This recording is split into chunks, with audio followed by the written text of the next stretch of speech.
Hi, I'm Kim O'Rourke. Have you found your sewing home? There's a question. Now, I can teach you to sew, that's the easy bit, but what then? And if you've been sewing for a lifetime, what do you gravitate towards making?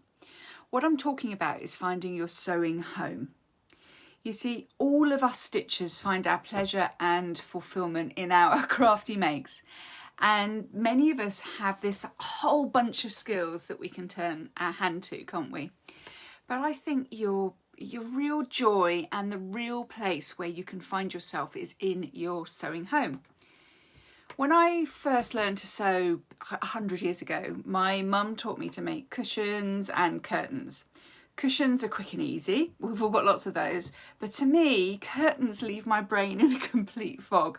I can make them, sure, but do I want to make them? No, because the maths of them really stresses me.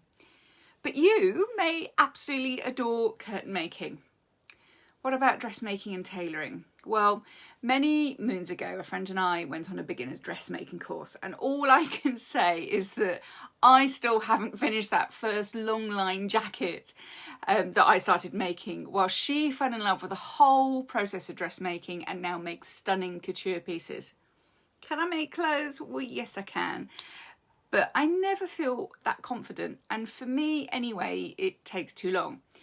My very good friend Andrea, however, knocks out new clothes for her and her family like there's no tomorrow. To be fair, she teaches dressmaking, but she can't be that bothered with patchwork and quilting. But you see, that's my thing. When I found patchwork and quilting, I knew I had found my sewing home, which is weird because there's an awful lot of maths involved and I am definitely no mathematician. But it was where I found that my heart filled with joy. It loved me, I loved it, and it was a partnership made in absolute heaven. What I especially love doing is taking patchwork and quilting techniques and then making bags.